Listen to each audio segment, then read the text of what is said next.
Assalamualaikum warahmatullahi wabarakatuh dan salam sejahtera.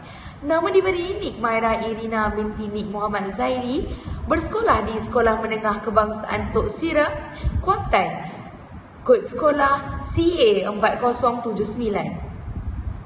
Pada hari ini saya akan ulaskan tentang rancangan pendidikan Malaysia pada tahun 2026 hingga 2035, iaitu untuk melahirkan murid sejahtera. Matlamat utama ialah melahirkan murid yang seimbang dari aspek ilmu, sasiah, kemahiran dan kesejahteraan diri. Terdapat beberapa ciri murid sejahtera. Yang pertama iaitu murid yang beradab. Murid yang beradab ialah murid yang mengamalkan budi bahasa, murid yang menghormati guru dan rakan serta bertanggungjawab terhadap tindakan mereka. Ciri kedua ialah murid yang berilmu.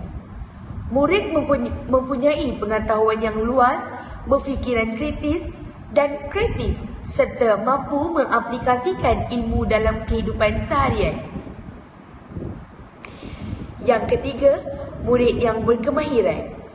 Murid menguasai kemahiran praktikal, insaniah dan kemahiran abad ke-21 seperti komunikasi, kepimpinan dan penyelesaian masalah.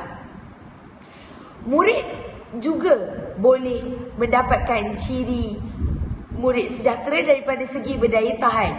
Murid mempunyai kekuatan fizikal, mental dan emosi untuk menghadapi tekanan dan cabaran kehidupan. Ciri terakhir ialah murid yang berkeyakinan. Murid yakin terhadap kebolehan diri, berani mencuba perkara baharu dan berpegang teguh kepada prinsip rukun negara. Pelaksanaan murid sejahtera bukan sahaja memberi manfaat kepada murid, malah turut memberi impak positif kepada seluruh warga sekolah.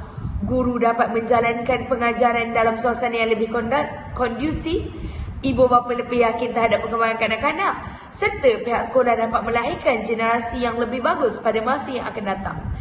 Itu sahaja daripada saya. Sekian, terima kasih.